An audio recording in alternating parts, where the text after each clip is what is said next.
ನಮಸ್ತೆ ಏಂಜಲ್ಸ್, ನಿಮಗೆಲ್ಲ ಇವತ್ತಿನ ವಿಶೇಷ ಏನು ಅಂತ ಹೇಳ್ತೀನಿ. ಇವತ್ತು ಚಾಮುಂಡೇಶ್ವರಿಯ ಹುಟ್ಟುಹಬ್ಬ ನಿಮಗೆಲ್ಲ ಗೊತ್ತಿದೆ. ಎಲ್ಲರೂ ಜಗನ್ಮಾತೆಯನ್ನು ಆರಾಧಿಸ್ತಾ ಇರ್ತೀರಾ, ಗೊತ್ತು. ಆ ಜಗನ್ಮಾತೆಯ ಕೃಪೆ ಇವತ್ತು ನಿಮಗೆ ಏನನ್ನ ತಿಳಿಸ್ತಾ ಇದೆ, ಏನು ಹೊಸ ವಿಷಯವನ್ನ ನಿಮ್ಮ ಜೀವನಕ್ಕೆ ತರ್ತಾ ಇದೆ, ಅಥವಾ ಏನು ಮಾರ್ಗದರ್ಶನವನ್ನ ಕೊಡ್ತಾ ಇದೆ, ಏನು ಒಳಿತು ಆಗೋದ್ರಲ್ಲಿದೆ ನಿಮ್ಮ ಜೀವನದಲ್ಲಿ ಅನ್ನೋದನ್ನ ಗಮನಿಸೋಣ. ಇಲ್ಲಿ ಫೈಲ್ ನಂಬರ್ 2, ಫೈಲ್ ನಂಬರ್ 1 ಅಂತೇನು ಮಾಡಿಲ್ಲ. ಎಲ್ರಿಗೂ ಒಂದೇ ಸಮನೆ ಭಗವತಿಯ ಆಶೀರ್ವಾದ ಏನು ಹೇಳ್ತಾ ಇದೆ ಅನ್ನೋದನ್ನ ತಿಳ್ಕೊತಾ ಇದ್ದೀವಿ. ಮನಸ್ಫೂರ್ತಿಯಾಗಿ ಆ ಜಗನ್ಮಾತೆನ ಪ್ರಾರ್ಥಿಸಿ, ನಿಮಗೆ ಏನು ಮೆಸೇಜ್ ಬರ್ತಾ ಇದೆ ಅದನ್ನು ಸ್ವೀಕರಿಸಿ. ನಿಮ್ದಲ್ಲದೆ ಇರೋ ಮೆಸೇಜನ್ನು ಬೇರೆಯವ್ರದ್ದಾಗಿರುತ್ತದು, ಅದ್ರ ಬಗ್ಗೆ ನೀವು ತಲೆ ಕೆಡಿಸ್ಕೋಬೇಡಿ. ನಿಮ್ಗೆ ಏನು ಕೊಡ್ತಾ ಇದ್ದಾಳೆ ಅವಳು, ಅದು ನಿಮಗೆ ಅಂತ ಅನ್ಸುತ್ತಲ್ಲ, ಅದು ಅದನ್ನು ಸ್ವೀಕರಿಸಿ, ಗಮನಿಸಿ, ಆಳವಾಗಿ ಯೋಚನೆ ಮಾಡಿ. ಈ ಮೆಸೇಜು ನಿಮಗೆ ಯಾವ ರೀತಿಯಲ್ಲಿ ರೆಸನೇಟ್ ಆಗುತ್ತೆ ತಗೊಂಡ್ರೆ ಅಂತ ಗಮನಿಸ್ತಾ ಅದ್ರ ಬಗ್ಗೆ ನೀವು ಅರ್ಥ ಮಾಡ್ಕೊಳ್ಳೋಕ್ಕೆ ಪ್ರಯತ್ನ ಪಡಿ.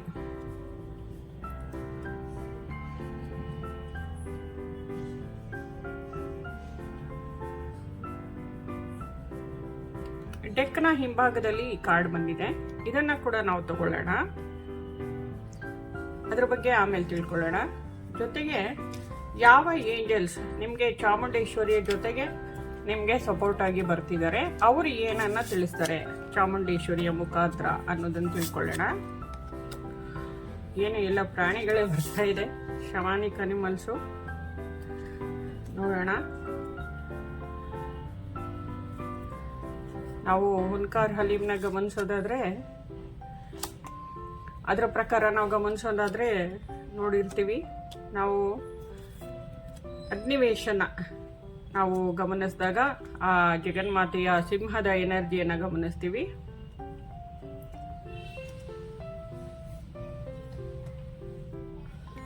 ಈಗ ನಾವು ಮೊದಲನೇದಾಗಿ ಈ ಕಾರ್ಡ್ಸ್ ಅನ್ನ ನೋಡೋಣ ಅಂತೆ.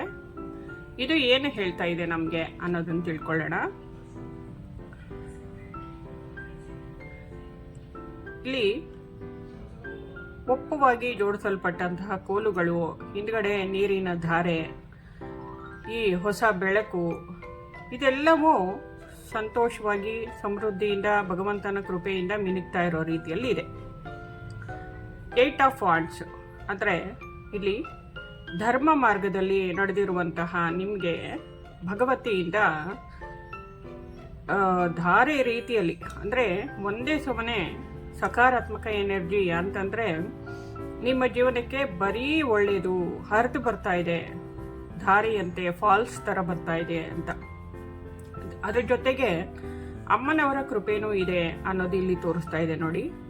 ಪಾರ್ವತಿಯ ಈ ಬೆಳಕು ನಿಮ್ಮ ಕಡೆಗೆ ಧಾರೆಯ ರೀತಿಯಲ್ಲಿ ಹರಿದು ಬರ್ತಾ ಇದೆ. ಇಷ್ಟು ವರ್ಷಗಳ ಕಾಲ, ಇಷ್ಟು ದಿನಗಳ ಕಾಲ ನೀವು ಪಟ್ಟಂತಹ ನಿಮ್ಮ ಕಷ್ಟಗಳೇನಿತ್ತು, ಪ್ರತಿಯೊಂದು ಸ್ಯಾಕ್ರಿಫೈಸ್ಗೆ ಉತ್ತರವಾಗಿ ಆ ಜಗನ್ಮಾತೆಯ ಕೃಪೆ, ಷಣ್ಮಹಾತ್ಮನ ಆಶೀರ್ವಾದ ನಿಮಗೆ ಎನರ್ಜಿಯಾಗಿ, ಬೆಳಕಾಗಿ, ಸಕಾರಾತ್ಮಕ ಶಕ್ತಿಯಾಗಿ, ಸಮೃದ್ಧಿ, ಸಂತೋಷ, ಏಳಿಗೆ, ಮನೆಯಲ್ಲಿ ಹಬ್ಬದ ವಾತಾವರಣ, ಏನೋ ಫಂಕ್ಷನ್ ಆಗ್ಬೋದು, ಎಲ್ಲ ರೀತಿಯ ಒಳ್ಳೆ ಕೆಲಸ ಮತ್ತು ಪ್ರಮೋಷನ್ನು ಸಿಗುವಂಥದ್ದು, ನೀವು ಮುಟ್ಟಿದ್ದೆಲ್ಲ ಬಂಗಾರ ಆಗುವಂಥ ಕಾಲ ಬರ್ತಿದೆ ಅನ್ನೋದನ್ನು ತಿಳಿಸ್ತಾ ಇದೆ.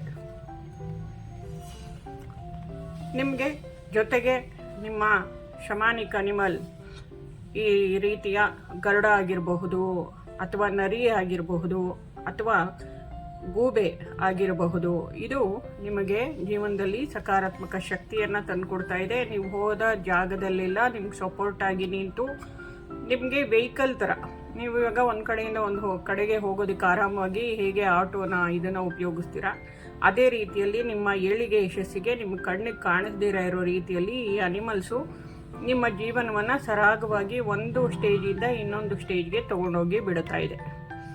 ಈ ಎನರ್ಜಿಯನ್ನು ನೀವು ಈ ಪ್ರಾಣಿಯನ್ನು ನೆನೆಸ್ಕೊಂಡು ನಿಮ್ಮ ಕಷ್ಟಗಳನ್ನು, ಇದನ್ನು ನಾನು ಆರಾಮಾಗಿ ದಾಟಬೇಕು ಅಂದ್ಕೊಂಡ್ರೆ ಸಾಕು, ದಾಟುವಂಥ ಎನರ್ಜಿ ಈ ಶಮಾನಿಕ್ ಅನಿಮಲ್ಸ್ ನಿಮಗೆ ಕೊಡ್ತಾ ಇದೆ. ಅಥವಾ ನರಿನೇ ಆಗಿರಬಹುದು. ಗರುಡ, ನರಿ ಮತ್ತು ಗೂಬೆ 3 ಪ್ರಾಣಿಗಳನ್ನು ಇಲ್ಲಿ ನಾನು ಗಮನಿಸ್ತಾ ಇದ್ದೀನಿ ಈ ಚಿತ್ರದಲ್ಲಿ. ನಿಮಗೆ ಆ 3ರ ಎನರ್ಜಿ ನಿಮಗೆ ಮ್ಯಾಚ್ ಆಗಿ ನಿಮಗೆ ಸಪೋರ್ಟನ್ನು ಮಾಡ್ತಾ ಇದೆ. ನಿಮ್ಮೊಳಗಡೆ ಇರುವಂತಹ ಆ ತಿಳುವಳಿಕೆ, ಜ್ಞಾನ ಏನಿದೆ, ಯಾವುದ್ರ ಬಗ್ಗೆ ನೀವು ಕಲ್ತಿದ್ದೀರಾ ಅದನ್ನು ಹೊರಗಡೆ ತರುವಂತಹ ಸಮಯ ಇದಾಗಿದೆ ಅಂತ ಚಾಮುಂಡೇಶ್ವರಿ ನಿಮಗೆ ತಿಳಿಸ್ತಾ ಇದ್ದಾಳೆ.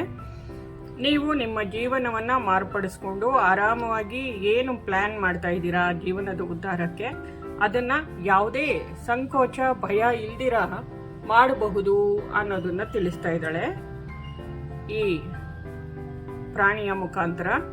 ಇದರ ಹಣೆಯಲ್ಲಿ ಒಂದು ಸಿಂಬಲನ್ನು ನೋಡ್ತಾ ಇದ್ದೀವಿ ನಾವು, ಜೀವನ ಚಕ್ರವನ್ನು ನೋಡ್ತಾ ಇದ್ದೀವಿ. ಇದೆಲ್ಲವೂ ನಿಮ್ಮ ಜೀವನಕ್ಕೆ ಒಂದು ನಿಮ್ಗೆ ಅಥವಾ ಯಾವುದಾದ್ರೂ ಒಂದು ಯಂತ್ರ ಕೊಟ್ಟಿರ್ಬೋದು ಯಾರಾದರೂ ಪೂಜೆ ಮಾಡೋದಕ್ಕೆ, ಅಥವಾ ನೀವು ಉಪಯೋಗಿಸುವಂಥ ಇವಾಗ ಹುನ್ಕಾರ್ ಹಲೀಮ್ ಕಲ್ತಿದ್ರೆ, ರೇಖಿ ಕಲ್ತಿದ್ರೆ ಅದರ ಸಿಂಬಲ್ಸನ್ನು ಹೆಚ್ಚಾಗಿ ಉಪಯೋಗಿಸಿ ಪ್ರಾಣಿಗಳನ್ನು ಆವಾಹನೆ ಮಾಡಿಕೊಂಡು ನೀವು ನಿಮ್ಮ ಕೆಲಸವನ್ನು ಸಕ್ಸಸ್ ಪಡ್ಕೋಬೋದಾಗಿದೆ ಅನ್ನೋದನ್ನ ತಿಳಿಸ್ತಾ ಇದ್ದಾರೆ. ನನ್ನ ಗುರುಗಳು ನಿಮಗೆ ಅದರ ಜೊತೆಗೆ ಈ ಕಾರ್ಡ್ಸ್ ಜೊತೆಗೆ ತಿಳಿಸ್ತಾ ಇರೋವಂಥದ್ದು, ಜೊತೆಗೆ ಸಕಾರಾತ್ಮಕವಾಗಿ ಯೋಚಿಸಿ. ನಿಮ್ಮ ಒಳಗಡೆ ಇರುವಂಥ ಎಲ್ಲ ಬೇಜಾರನ್ನು ಇಷ್ಟು ದಿವಸ ಆಗಿಲ್ಲ ಇವಾಗ ಆಗತ್ತಾ ಅನ್ನೋ ಮನಸ್ಥಿತಿನ ಹೊರಗಡೆಗೆ ಹಾಕ್ಬಿಟ್ಟು ಸಕಾರಾತ್ಮಕವಾಗಿ ಯೋಚಿಸಿ, ಒಳ್ಳೆ ರೀತಿಯಲ್ಲಿ ಯೋಚನೆ ಮಾಡಿ. ಅವಾಗ ಹೊಸ ಬೆಳಕೆ ಮೂಡ್ತಾ ಇದೆ ನಿಮ್ಮ ಜೀವನದಲ್ಲಿ, ಹೊಸ ಚಿಗುರ್ತಾ ಇದೆ ಜೀವನದ್ದು, ಗಮನಿಸಿ ಅನ್ನೋದನ್ನ ಹೇಳ್ತಾ ಇದೆ. ಎಲ್ಲದರಲ್ಲೂ ಮತ್ತು ಎಲ್ಲರಲ್ಲೂ ನಾನು ಯಾವಾಗಲೂ ಒಳ್ಳೆಯದನ್ನೇ ನೋಡುತ್ತೇನೆ ಅನ್ನುವಂತಹ ಅಫರ್ಮೇಷನನ್ನು ಹೇಳ್ಕೊಳ್ಳಿ ಅನ್ನುವಂಥದ್ದು ತಿಳಿಸ್ತಾ ಇದೆ. ಇಲ್ಲಿ ನೋಡಿ, ಕಾಡಿನ ರಾಜನನ್ನು ಗಮನಿಸ್ತಾ ಇದ್ದೀರಾ. ನಿಮ್ಮ ಸ್ಥಿತಿಯನ್ನು ಜಗನ್ಮಾತೆ ಈ ಪ್ರಕೃತಿಯ ಈ ಮಡಿಲಿನಿಂದ ನಿಮ್ಮನ್ನು ಒಬ್ಬ ರಾಜ ಎಲ್ಲವನ್ನ ಅಂದರೆ ಒಂದು ತಂಡಕ್ಕೆ ಅಧಿಕಾರಿಯನ್ನಾಗಿ ಅವರನ್ನೆಲ್ಲ ನಿಭಾಯಿಸುವಂಥ ಶಕ್ತಿ ನಿಮ್ಮಲ್ಲಿದೆ ಅನ್ನೋದನ್ನು ತೋರಿಸುವಂಥ ಎನರ್ಜಿ ಇದು. ನಿಮಗಿದು ಸಾಧ್ಯ. ಹಾಗಾಗಿನೇ ಇಲ್ಲಿ ಪ್ರಾಣಿಗಳ ಎನರ್ಜಿ ಎಲ್ರಿಗೂ ರೆಸೊನೇಟ್ ಆಗಿ ಬರ್ತಾ ಇರೋವಂಥದ್ದು. ಏನು ಅಂತಂದರೆ ನಾವೆಲ್ಲರೂ ಒಂದಲ್ಲ ಒಂದು ಸಮಯದಲ್ಲಿ ಏನಾಗಿ ಹುಟ್ಟಿದ್ವಿ ಅನ್ನೋದು ಗೊತ್ತಿಲ್ಲ.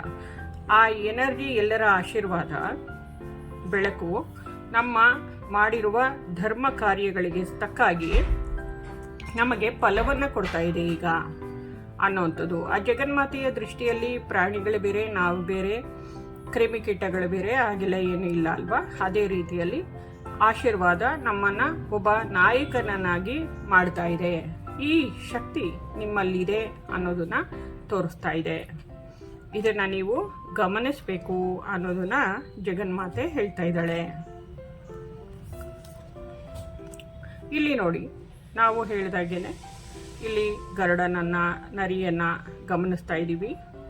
ಇಲ್ಲಿ ಹಾವಿನ ಎನರ್ಜಿ ಕೂಡ ಇದೆ, ನಾಗ ಎನರ್ಜಿ ಇದೆ, ಗೂಬೆಯ ಎನರ್ಜಿ ಕೂಡ ಇದೆ, ಸಿಂಹದ ಎನರ್ಜಿಯೂ ಇದೆ. ನಾವು ಅಗ್ನಿವೇಶ್ ಸಿಂಬಲನ್ನು ಹೇಗೆ ನಾವು ಸ್ವೀಕರಿಸಿ ಅದರ ಎನರ್ಜಿಯನ್ನು ಸ್ವೀಕರಿಸ್ತಾ ನಾವು ಧೈರ್ಯ, ಸ್ಥಿರತೆ ಮತ್ತು ಆ್ಯಕ್ಟಿವ್ ಆಗಿರುವಂಥದ್ದು, ಆಮೇಲೆ ಶತ್ರುಗಳ ನಿವಾರಣೆ ಮಾಡ್ಕೊಳ್ಳೋ ಅಂಥದ್ದು ಎಲ್ಲನೂ ಎನರ್ಜಿ ಕೊಡುತ್ತಲ್ಲ, ಆ ಎನರ್ಜಿಯನ್ನು ಜಗನ್ಮಾತೆ ಈಗ ಪ್ರಸ್ತುತ ಈ ದಿನಗಳಲ್ಲಿ ನಿಮ್ಮ ಬದುಕಿಗೆ ತರ್ತಾ ಇದ್ದಾಳೆ. ಈ ಎನರ್ಜಿ, ಈ ಎಲ್ಲ ಶಕ್ತಿಗಳನ್ನು ಉಪಯೋಗಿಸ್ಕೊಂಡು ನೀವು ಇನ್ನಷ್ಟು ಜಾಗೃತರಾಗಿ ನಿಮ್ಮ ಜೀವನವನ್ನು ಸರ್ ಮಾಡ್ಕೊಳ್ಳಿ ಅನ್ನೋದನ್ನು ಕೂಡ ತಿಳಿಸ್ತಾ ಇದ್ದಾಳೆ. ಇವೆಲ್ಲ ನಿಮಗೆ ಗಿಫ್ಟ್ ಆಗಿ ಬರ್ತಾ ಇದೆ. ನಿಮ್ಮಲ್ಲಿ ಈ ಎನರ್ಜಿನ ಗಮನಿಸೋದು ಕೂಡ ಒಂದು ಹಂತದಿಂದ ಇನ್ನೊಂದು ಹಂತಕ್ಕೆ ಹೋದ ಹಾಗೆ ಲೆಕ್ಕ. ಅಂದರೆ ಒಂದು ಹಂತದಲ್ಲಿದ್ದ ನಿಮ್ಮ ಮನಸ್ಥಿತಿ, ಇದೂ ನಮ್ಮ ಜೀವನಕ್ಕೆ ಬಂದರೆ ನಮ್ಗೆ ಹೆಲ್ಪ್ ಮಾಡುತ್ತೆ, ನಾವು ಅದನ್ನು ಗಮನಿಸಬೇಕು ಅಂತ ಉನ್ನತ ಮಟ್ಟಕ್ಕೆ ಹೋಗುವಂಥ ಮನಸ್ಥಿತಿ. ಇದನ್ನು ಗಮನಿಸ್ತಾ ಇದ್ದೀರಾ. ಇದನ್ನೆಲ್ಲ ಹೊಂದಿದ ನಿಮಗೆ ಇಡೀ ಪ್ರಕೃತಿ, ಜಗನ್ಮಾತೆ ಒಂದು ಹೊಸ ಬದುಕನ್ನೇ ಕಟ್ಕೊಡ್ತಾಳೆ. ಹಣದಲ್ಲಾಗ್ಬೋದು, ಸಂತೋಷದಲ್ಲಾಗ್ಬೋದು. ಈ ಸೂರ್ಯಕಾಂತಿ ಹೂವನ್ನು ಗಮನಿಸ್ತಾ ಇದ್ದೀರಾ. ಇದರಲ್ಲಿ ನಕ್ಷತ್ರವನ್ನು, ಸಿಂಬಲ್ಸನ್ನು ತೋರಿಸ್ತಾ ಇದ್ದಾರೆ. ಇದು ನಮ್ಮ ಜೀವನಕ್ಕೆ ಇಲ್ಲೂ ಅಷ್ಟೇ. ನಾನು ಇದರಲ್ಲಿ ಹೇಳಿದೆ, ನಿಮಗೆ ಯಾರು ದೇವರದು ಯಂತ್ರ ಕೊಟ್ಟಿರ್ಬೋದು, ಮನೇಲಿರೋ ಯಂತ್ರಕ್ಕೆ ಪೂಜೆ ಮಾಡಿ, ಅಥವಾ ನೀವು ನಕ್ಷತ್ರವನ್ನು ಬರೆದು ಅದಕ್ಕೆ ಪೂಜೆ ಮಾಡಿದ್ರೂ ಆಗುತ್ತೆ. ಜಗನ್ಮಾತೆಯ, ಪಾರ್ವತಿಯ ಮತ್ತು ಶಿವನ ಎನರ್ಜಿ ಈ ಶೇಪಲ್ಲಿದೆ ಅನ್ನೋದು ನಿಮಗೆ ಗೊತ್ತಿದೆ. ಸಮಸ್ತ ಪಕ್ಷಿಗಳು ನೋಡಿ ಇಲ್ಲಿ, ಅವುಗಳು ಇವಳ ಕೈಗೆ ಬಂದು ಕೂತ್ಕೋತಾ ಇದೆ. ಅವಳು ಅಂದರೆ ಇಲ್ಲಿ ನಾವು ನೋಡ್ತಾ ಇರೋದು ನೋಡಿ, ಅಂದರೆ ಪ್ರಕೃತಿಯ ಸಮಸ್ತವು ಅವಳ ಅಟ್ರಾಕ್ಷನ್ನಲ್ಲಿದೆ. ಅವಳು ಹೇಳಿದಾಗೆ ಕೇಳ್ತಾ ಇದೆ. ಅವಳ ತಾಳಕ್ಕೆ ತಕ್ಕಂತೆ ಇಡೀ ಪ್ರಕೃತಿ, ಈ ಸೃಷ್ಟಿ ನಡ್ಕೋತಾ ಇದೆ. ಆ ಶಕ್ತಿ ನಿಮ್ಮಲ್ಲಿದೆ. ಈ ಗುಣ ನಿಮಗೆ ತಂದುಕೊಡ್ತಾ ಇದ್ದಾಳೆ ಜಗನ್ಮಾತೆ ಅನ್ನೋದನ್ನ ಇಲ್ಲಿ ತೋರಿಸ್ತಾ ಇದೆ.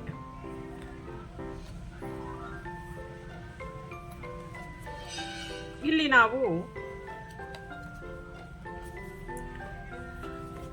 ನಾವು ಗಮನಿಸಬೇಕಾಗಿರುವಂಥದ್ದು, ಈ ಕಾರ್ಡನ್ನು ಗಮನಿಸಬೇಕಾಗಿದೆ. ನಾವಿಲ್ಲಿ ಪ್ರೀತಿಯನ್ನು, ಇಲ್ಲಿ ನಾವು ಪ್ರಕೃತಿಯ ಜೊತೆಯಲ್ಲಿ ನಾವು ಎಷ್ಟು ಒಂದಾಗಿ ಇರ್ತೀವಿ, ಅದರ ಪ್ರಕಾರವಾಗಿ ನಮಗೆ ಭಗವತಿಯ ಪ್ರೀತಿ, ಆಶೀರ್ವಾದ ಹೆಚ್ಚಾಗುತ್ತೆ. ನಾವು ಧರ್ಮ ಮಾರ್ಗದಲ್ಲಿದ್ದು ಈ ಅಧಿಕಾರನ ಪಡ್ಕೊಂಡಿದ್ದಾಗಿದೆ. ನೀವು ಒಬ್ಬ ಪ್ರಕೃತಿಯ ಅಧಿಕಾರಿ ಅಂತಾನೆ ಹೇಳ್ಬೋದು, ರಾಜ ಅಂತ ಹೇಳ್ಬೋದು. ಈ ಎನರ್ಜಿ ನಿಮ್ಮಲ್ಲಿ ಇರಬೇಕಾದ್ರೆ ಸಮಸ್ತ ಸೃಷ್ಟಿಗೂ, ಪ್ರತಿಯೊಂದಕ್ಕೂ ನೀವು ಪ್ರೀತಿಯನ್ನು ಹಂಚುವಂಥ ದೇವತೆಯಾಗಿದ್ದೀರಾ. ಆ ಜಗನ್ಮಾತೆಯ ಪ್ರತಿರೂಪನೇ ನೀವು ಅಂತ ಹೇಳ್ಬೋದು. ನನ್ನ ಹೃದಯದಿಂದ ನಾನು ಯಾವಾಗಲೂ ಷರತ್ತು ರಹಿತ ಪ್ರೀತಿಯನ್ನು ಪ್ರಕಾಶಿಸುತ್ತೇನೆ. ಪ್ರತಿಯೊಂದಕ್ಕೂ, ಪ್ರತಿಯೊಬ್ಬರಿಗೂ ನೀವು ಪ್ರೀತಿಯನ್ನೇ ಹಂಚುತ್ತೀರಾ. ಆ ಎನರ್ಜಿಯನ್ನು ಜಗನ್ಮಾತೆ ನಿಮಗೆ ಈ ಪ್ರಸ್ತುತ ಈಗ ದಿನಗಳಲ್ಲಿ ನಿಮ್ಮೊಳಗಡೆ ತರ್ತಾ ಇದ್ದಾಳೆ. ನಿಮ್ಮೊಳಗಡೆ ಮಗುವಿನಂತಹ ಮನಸ್ಸು, ನಿಮ್ಮೊಳಗಿನ ಮಗು, ಇನ್ನರ್ ಚೈಲ್ಡ್ ಅಂತ ಹೇಳ್ತೀವಲ್ಲ, ಅದು ಹೊರ ಪ್ರಪಂಚಕ್ಕೆ ಕಾಣಿಸೋದಕ್ಕೆ ಶುರುವಾಗ್ತಿದೆ. ನಿಮ್ಮೊಳಗಡೆ ಇರುವಂತಹ ಮಗುವನ್ನು ನೀವು ಇಷ್ಟು ದಿನಗಳ ಕಾಲದಲ್ಲಿ ಸಂಪೂರ್ಣವಾಗಿ ಗುಣಪಡಿಸಿದ್ದೀರಾ. ಅದು ಸುರಕ್ಷಿತವಾಗಿದ್ದೀನಿ ಅನ್ನುವ ಭಾವನೆ ಅದರಲ್ಲಿ ಮೂಡಿದೆ. ಹಾಗಾಗಿ ಅದು ಸ್ವತಂತ್ರವಾಗಿ ಈ ಪ್ರಪಂಚಕ್ಕೆ ಹೊರಮುಖವಾಗ್ತಾ ಇದೆ ಅನ್ನೋವಂಥದ್ದು ಇಲ್ಲಿ ಕಾಣಿಸ್ತಾ ಇದೆ. ನಿಮ್ಮೊಳಗಡೆ ಇರುವಂತಹ ಭಯ, ದ್ವಂದ್ವ ಎಲ್ಲನೂ ಹೊರಗಡೆ ಹಾಕಿದ್ದೀರಾ. ಸ್ವಚ್ಛಂದವಾಗಿ ಇಲ್ಲಿ ಪಕ್ಷಿಗಳು ಹಾರ್ತಾ ಇದೆ, ಮಗು ಸಂತೋಷವಾಗಿ ಓಡ್ತಾ ಇದೆ, ಆಟ ಆಡ್ತಿದೆ. ಈ ಭಾವನೆ ನಿಮ್ಮಲ್ಲಿ ಬರೆಸ್ತಾ ಇದ್ದಾಳೆ ಜಗನ್ಮಾತೆ ಈ ಪ್ರಸ್ತುತ ದಿನಗಳಲ್ಲಿ ಅಂತ ತಿಳಿಸ್ತಾ ಇದೆ. ಅಂದರೆ ನಿಮ್ಮ ಇನ್ನರ್ ಚೈಲ್ಡ್, ನಿಮ್ಮೊಳಗಿನ ಮಗುವಿನಂಥ ಮನಸ್ಸು ಗುಣಮುಖವಾಗಿದೆ. ನೀವು ಚಿಕ್ಕ ಮಗು ಆಗಿದ್ದಾಗಿಂದ ದೊಡ್ಡವರು ಹೇಳಿರೋಂಥ ಮಾತುಗಳಿಗೆ ಭಯ ಆಗಿರ್ಬೋದು, ಅಥವಾ ಜೀವನದಲ್ಲಿ ನಡೆದಿರೋಂಥ ಘಟನೆಗಳ ಬಗ್ಗೆ ಭಯ ಇರ್ಬೋದು. ಮುಂದೆ ಏನಾಗುತ್ತೋ, ಆಚೆ ಹೋದರೆ ಏನಾಗ್ತೀನೋ, ಅಥವಾ ಇನ್ನೊಂದು ಮಾಡಿದ್ರೆ ಏನಾಗುತ್ತೋ, ಎಲ್ಲ ಭಯಗಳಿಂದ ನೀವು ಗುಣಮುಖರಾಗಿದ್ದೀರಾ. ಈಗ ಸ್ವತಂತ್ರವಾದಂತಹ ಪಕ್ಷಿ, ಸ್ವತಂತ್ರವಾದಂತಹ ಬೆಳಕು, ಸಂತೋಷ, ಆನಂದದಿಂದ ಕೂಡಿದ ಜೀವನ ನಿಮ್ದಾಗ್ತಿದೆ ಅನ್ನೋದನ್ನ ಜಗನ್ಮಾತೆ ಪ್ರತಿಯೊಬ್ಬರಿಗೂ ಹೇಳ್ತಾ ಇದ್ದಾಳೆ. ಇಲ್ಲಿ ಸೂರ್ಯನನ್ನ, ಸ್ವತಂತ್ರವಾಗಿ ಹಾರ್ತಾ ಇರೋ ಪಕ್ಷಿ, ನೀರು ಎಲ್ಲವನ್ನ ಗಮನಿಸ್ತಾ ಇದ್ದೀರಾ. ಇಲ್ಲಿ ನೋಡಿ, ಎಲ್ಲವೂ ನಿಮಗೆ ಭಗವಂತ ಪ್ರಕೃತಿ ಕೊಡ್ತಾ ಇರೋಂಥ ಗಿಫ್ಟು. ನಮಗೆ ಒಡವೆ, ಚಿನ್ನ ಅದೇ ಗಿಫ್ಟು ಅಂತಲ್ಲ, ಪ್ರಕೃತಿಯಿಂದ ಇಷ್ಟೆಲ್ಲ ಗಿಫ್ಟುಗಳು ನಿಮಗೆ ಬರ್ತಾ ಇದೆ. ಈ ಬಂಗಾರ ಬಣ್ಣದ ಬೆಳಕಿನ ರೂಪದ ಶಕ್ತಿ ಕೂಡ ಎಷ್ಟು ಖುಷಿಯಾಗಿ ನಿಂತಿದ್ದಾಳೆ ಇವಳು, ಗಮನಿಸಿ. ಇದು ಪ್ರಸ್ತುತ ನೀವು ಇರುವಂಥದ್ದು. ಇಲ್ಲಿ ಚಂದ್ರ, ಸೂರ್ಯ ಇಬ್ಬರೂ ಇದ್ದಾರೆ.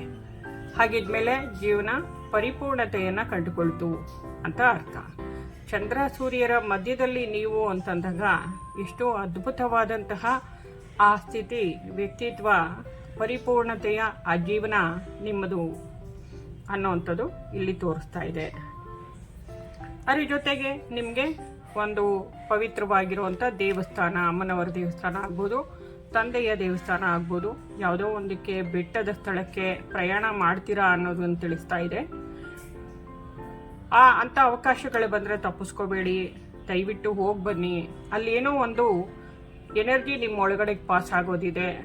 ಇದರ ಪರವಾಗಿ ಜಗನ್ಮಾತೆ ನಿಮ್ಗೆ ಕೊಡ್ತಾ ಇರೋವಂಥ ಎನರ್ಜಿ ಇದು. ಯಾವುದೋ ಒಂದು ಸ್ಥಳದಲ್ಲಿ ನೀವು ಭೇಟಿ ಮಾಡಿದಾಗ ಆ ಪವಿತ್ರ ಕ್ಷೇತ್ರದಿಂದ ನಿಮ್ಮೊಳಗಡೆ ಬರೋದು ಇದೆ. ಮತ್ತು ನಿಮ್ಮ ಈ ಧೈರ್ಯವಾಗಿ ನಡ್ಕೊಳ್ಳುವಂಥ ಬುದ್ಧಿ, ಆಮೇಲೆ ಧರ್ಮ ಮಾರ್ಗದಲ್ಲಿ ಇರುವಂಥ ಬುದ್ಧಿ ನಿಮ್ಮನ್ನು ಈ ಮಟ್ಟಕ್ಕೆ ತಗೊಂಡು ಬಂದು ನಿಲ್ಲಿಸಿದೆ ಅಂತ ಹೇಳೋದಕ್ಕೆ ಜಗನ್ಮಾತೆ ಇಷ್ಟಪಡ್ತಾ ಇದ್ದಾಳೆ. ಇದೆಲ್ಲ ಜಗನ್ಮಾತೆಯ ಪ್ರೀತಿಯ ಮಗುವಾದ ನಿಮಗೆ ಬಂದಿರುವಂಥ ಗಿಫ್ಟು. ಎಷ್ಟು ಸುಂದರವಾದ ಕಾರ್ಡು, ನೀವೇ ನೋಡಿ. ಇದು ನಿಮ್ಮ ಎನರ್ಜಿ ಆಗಿದೆ ಅಂತ ಜಗನ್ಮಾತೆ ತಿಳಿಸ್ತಾಳೆ. ನೀವು ಧೈರ್ಯವಾಗಿ ನಿಮ್ಮ ಕೆಲಸದಲ್ಲಿ ಮುಂದೆ ನಡೀರಿ. ನೀವು ಅಂದ್ಕೊಂಡಿರೋದೆಲ್ಲ ಸಾಧಿಸಿ. ನೀವು ಹೋಗ್ತಾ ಇರೋ ದಾರಿ ಸರಿಯಾಗಿದೆ. ಯಾವುದೇ ಭಯ ಬೇಡ, ಸಂಕೋಚ ಬೇಡ, ಮತ್ತು ದ್ವಂದ್ವ ಮನಸ್ಥಿತಿ ಬೇಡ ಅನ್ನೋದನ್ನು ಇಲ್ಲಿ ತಿಳಿಸ್ತಾ ಇದ್ದಾರೆ. ಎಲ್ರಿಗೂ ಒಳ್ಳೆಯದಾಗಲಿ. ಚಾಮುಂಡೇಶ್ವರಿ ನಿಮ್ಮೆಲ್ರಿಗೂ ಆಶೀರ್ವಾದದ ರೂಪದಲ್ಲಿ ಇದಿಷ್ಟು ವಿಷಯವನ್ನು ಹೇಳೋದಕ್ಕೆ ಹೇಳಿದ್ಲು. ನಿಮಗೆಲ್ಲ ಒಳ್ಳೆಯದಾಗಲಿ ಅಂತ ಹೇಳ್ತಾ ಈ ರೀಡಿಂಗನ್ನು ಮುಗಿಸ್ತಾ ಇದ್ದೀನಿ. ಧನ್ಯವಾದ.